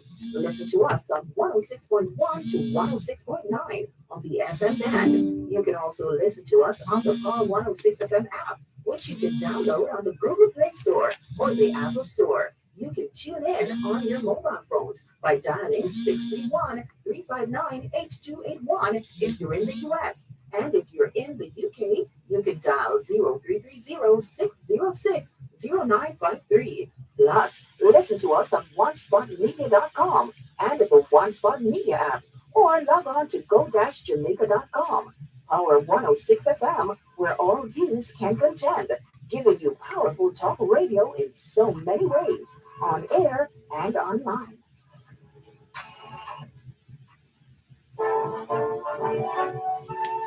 Join your favorite nighttime show, Dear Pasta, with Reverend Dr. Aaron Damas, Monday to Thursday from 9 to 11 p.m. Call in or text in and have great discussions with Dear Pasta as we exchange views on a range of subjects. That's Dear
Thanks a lot for staying with us here on both sides of the story, Power 106 FM. And these messages coming in now. This one says, may I make a suggestion? Transmission of the IC, I believe that is Integrity Commission report, from the IC's office to the Parliament. Use a steel lockbox that can only be opened by the addressee of the IC report. 4 keys: 1 IC office, 2 Speaker, and 3 President of the Senate. That's a suggestion coming through from the listener who goes by the moniker Bongo D. Let's see who else is messaging us here on both sides of the story, Power 106 FM. And still taking your calls before we have to wrap on 876-922-4112-5. 876-922-4112-5. And this one from Cuban in Georgia says, well done, Mr. Beanie Man. Keep up the great work and carrying on the torch of Mr. Garvey. And this one says, another one from Cuban in Georgia. Sir Malcolm, we must also develop a curriculum in Marcus Garvey's studies for some of our seniors and elderly Jamaicans, because they never had Marcus Garvey's teachings when they were going to get a good glimpse, when they were going to school, to get a good glimpse into the history of the, you have honorable here, the Right Excellent. He's styled as the Right Excellent. The Right Excellent Marcus Mosiah Garvey. Sir Malcolm, we can bring Marcus Garvey's dream or dreams alive if the next generation can actually build back the Black Star liners from our own bauxite industry as a project for all the Africans at home and abroad. We shall carry on, up, up, up, you mighty race. You shall accomplish, or you will accomplish what you may. Well done, Mr. Beanie Man. Keep up the great work and carrying on the torch of Mr. Garvey. That from Cuban in Georgia. Joan in Bermuda is greeting us. The Jamaican Association Bermuda presenting its presents its inaugural Marcus Garvey Symposium, scheduled for Thursday, the 14th of November at 6 o'clock in the evening. And they tell us not to miss the screening of the short film Mosiah. And let's see. So we have the Jamaican Association Bermuda at the event, Bermuda College, etc. Thank you very much, Joan in Bermuda, for sharing that information with us. All right, let's see. This one says, tell Dr. Chang that I will be at the Costa Cup match. And this one, another message. When it is bad, I talk, so now it fix. I say thanks to the team. Oh, well done. Well done. This is the sidewalk. Where was this again? This is one of those, Savannah Lamar, the sidewalk at the Savannah Lamar Hospital has been repaired. So a video of the location was taken and is now being shared with us. Well done. The power of one person. One person.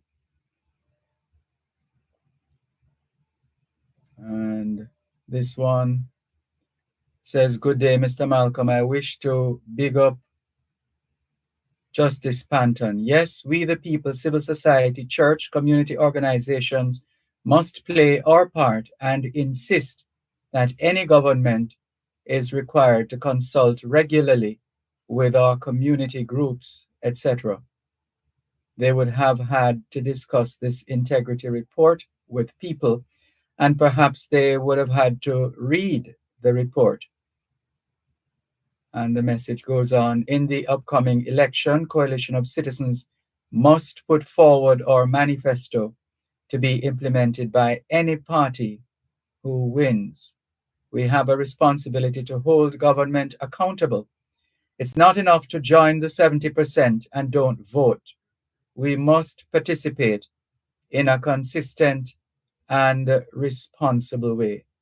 Thank you." And this is from Mavis Campbell. Thank you for your message, Ms. Mavis.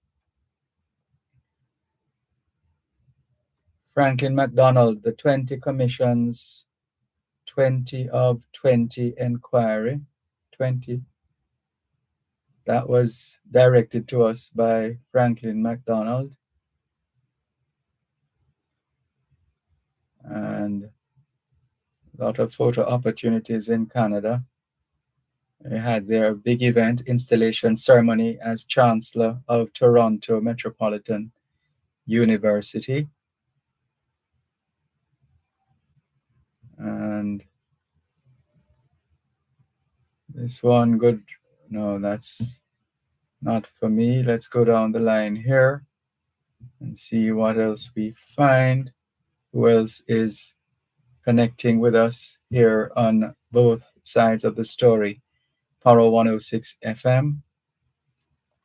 Still streaming live on the Gleaners website, go-jamaica.com.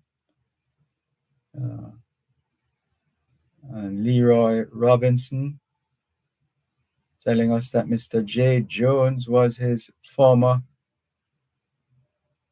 GM at Beaches Negril. This was while we were broadcasting from Montego Bay yesterday. Thank you very much for checking in. Rudolph in Stony Hill says, "Sir Malcolm, greetings. I am concerned in this day and age, 21st century people or citizens bawling and protesting for water, talking about trucking water, purchasing water. That should never be, because Jamaica is not short of water. We lack good management. Too much rainfall in Jamaica. We need more catchment for citizens to have water in their pipes." And let's see.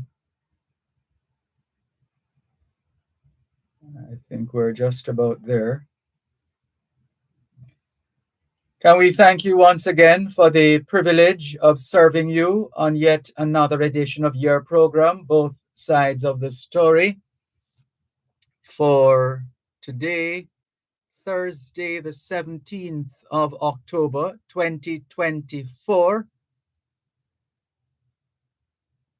The moving finger writes, and having writ moves on, nor all your piety nor wit shall lure it back to cancel half a line, nor all your tears wash out a word of it. All things being well, Both Sides of the Story returns tomorrow afternoon, 2 to 5. Till then, this is Dervan Malcolm reminding all of us that every day is an opportunity to do better than yesterday. Thanks to Adrian Reed for doing technical and production duties behind the scenes. Thanks to you, our faithful listeners and viewers all over the globe, for making it Both Sides of the Story. Till tomorrow, all the best. Thank you. Take care. Blessings.